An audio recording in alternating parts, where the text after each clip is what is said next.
last week and you found every which way but not to answer it. Just how many grooming gangs have we got in London?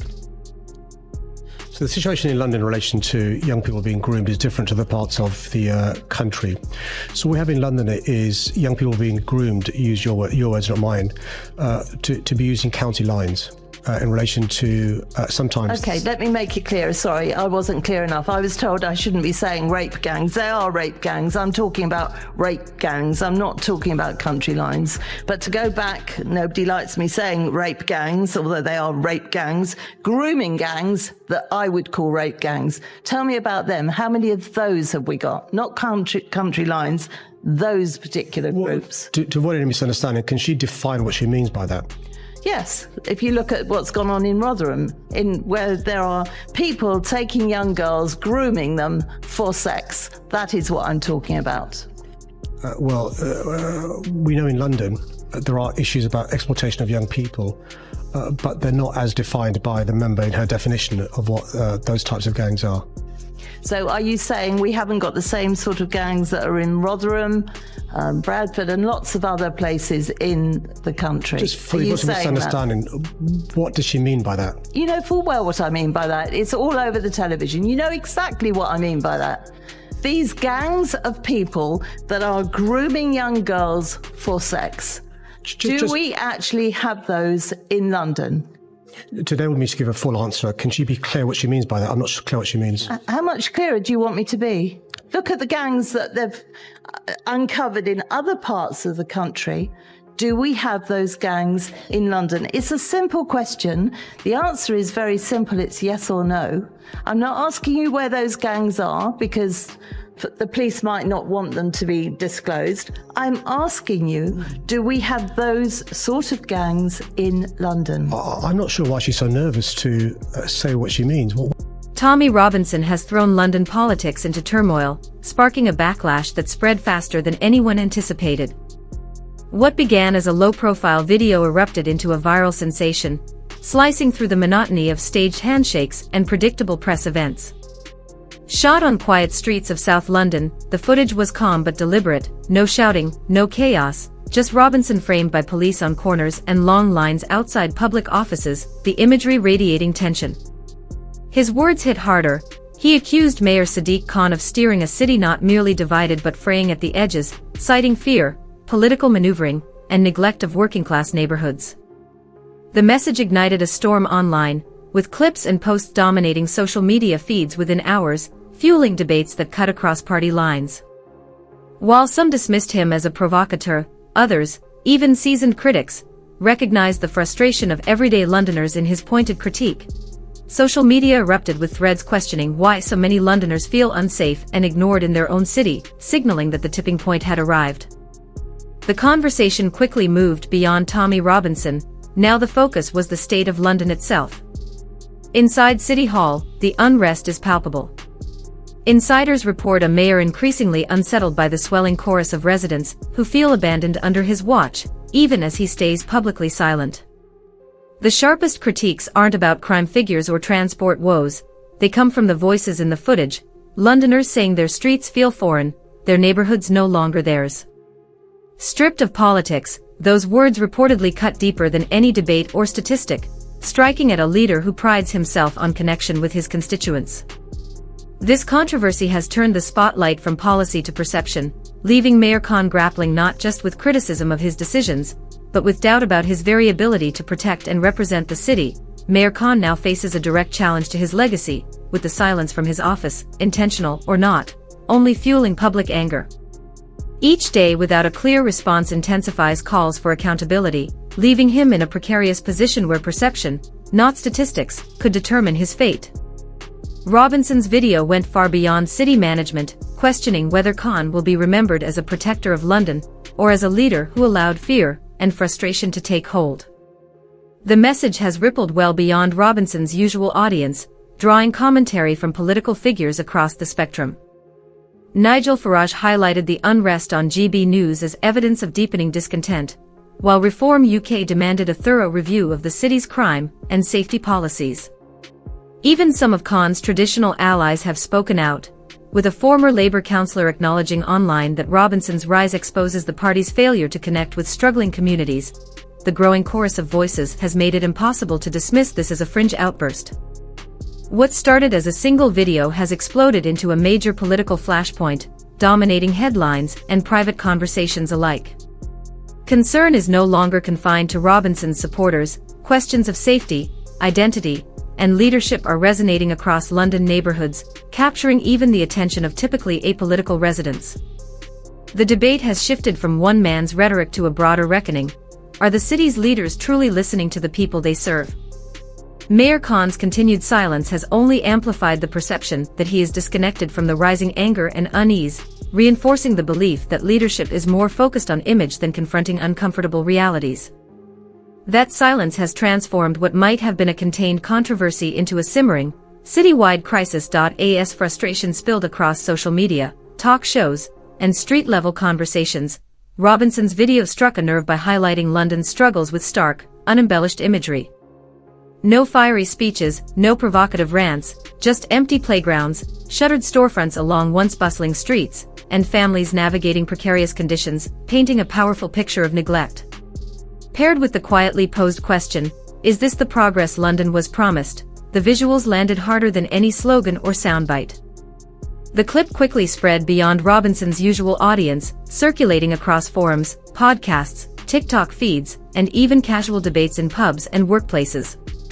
Even those who normally avoid politics found themselves discussing whether the city's leadership has become detached from the daily realities of its residents. Even critics of Robinson have acknowledged that the scenes in his video capture realities they recognize, even if they challenge his interpretation.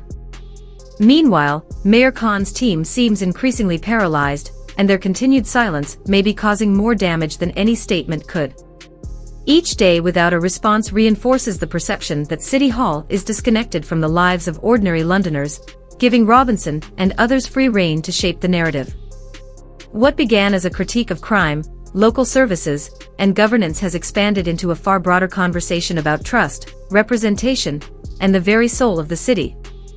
Residents are asking tough questions: who genuinely speaks for them, and do their leaders truly understand the daily struggles of ordinary families? If left unaddressed, the consequences could be profound. Frustrated and unheard residents may gravitate toward outsider figures, not necessarily out of ideology, but simply because their concerns are being ignored. This rising wave of disillusionment could erode support for traditional parties, embolden disruptive movements, and unsettle the established political order.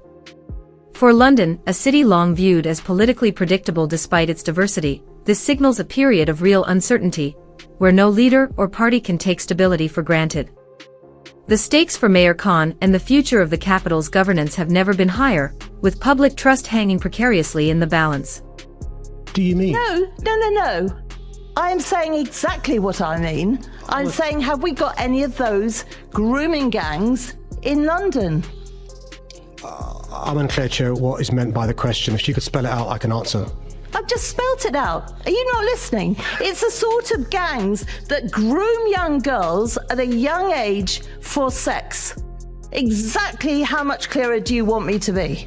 So we do have issues in London with young girls being groomed for county lines. Some of those girls are used for sex. And that's one of the reasons why I've set up things like the Lighthouse, funded by City Hall, why we've set up 4 hubs that help survivors of child sexual abuse, why we're investing in London's Violence and Exploitation Support Service, why I commissioned the HMI to look into the issue of child exploitation, why the Met Police Service now employs 1,200 child protection officers, why we have Operations Interior, first begun in London, why we're the only police force that began the V100, targeting the 100 most violent I just young asked people. a yes-no question. So approximately how many of these gangs that I am talking about, that I do not know why you don't understand the sort of gangs I'm talking about, exactly. Interview 2. What happens next remains uncertain, but one thing is undeniable: the stakes for Sadiq Khan and London's political establishment have never been higher. His continued silence is no longer just a matter of optics, it's a test of his capacity to lead under mounting pressure. Each day he avoids addressing the uproar, the perception of him as detached and insulated deepens, risking a reputational blow no press release or media appearance could repair. For Londoners, this silence feels personal. The city is grappling with rising safety concerns, economic uncertainty, strained public services, and cultural tensions, yet many feel their worries are ignored or dismissed. Social media is ablaze with heated debates, viral street interviews, and demands for leaders to engage directly with citizens instead of hiding behind scripted statements. In a city long accustomed to political spin, impatience and restlessness are reaching a boiling point. Londoners are demanding real engagement and concrete actions that prove their voices still matter, and the pressure is spreading beyond Mayor Khan. Labour, the Conservatives, and smaller parties face the undeniable reality that cracks in the city's political fabric are widening, and ignoring them is no longer an option. Parties that fail to confront these issues openly, acknowledging mistakes, addressing grievances, and delivering actionable solutions, risk leaving room for outsiders like Tommy Robinson, whose blunt, uncompromising approach has made him a rallying point for frustrated citizens ignored by mainstream politics. Polarizing though he may be, Robinson has highlighted the gaps others avoid, and if this momentum continues, London's political landscape could shift dramatically, forcing realignments and new priorities that major parties are ill-prepared for. What began as a single controversial video has already ignited a debate far larger than its origin. This is no longer just about a viral video, a single protest, or Sadiq Khan's reputation. It has become a symbol of a widening divide between the governed and those in power. Across London, many feel decisions are made behind closed doors, disconnected from the daily realities of ordinary residents, a perception that can be politically devastating if left unaddressed. History offers stark warnings. Leaders like Theresa May after Grenfell and Boris Johnson during Partygate faced lasting fallout not solely from the events themselves, but from failing to speak directly to the public when it mattered most. For Khan, the parallels are unmistakable, and the stakes are just as high. Meanwhile, political debates continue to swirl. Daniel Kevy, when asked about the union's motion, suggested that Reform UK is attracting a concerning number of racists, and when pressed about Nigel Farage specifically, he labelled him a right-wing populist, highlighting the charged and polarised atmosphere shaping the city's politics today. Farage struck back, accusing Daniel Kevy of promoting political indoctrination in schools and warning that Reform UK would hold teaching unions accountable if they secured power in the next election. He labelled Kevy a septic Marxist, claiming he was influencing young minds, and stressed, this debate goes beyond politics. It concerns the future of British children, who deserve balanced classrooms, critical thinking, and the freedom to form their own views. Farage insisted that the cultural battle over Britain's direction is far from over and vowed that Reform UK would continue to champion their position. Meanwhile, every hour that Mayor Khan remains silent intensifies frustration among critics and former supporters alike, driving more Londoners toward alternative voices simply because City Hall is not speaking.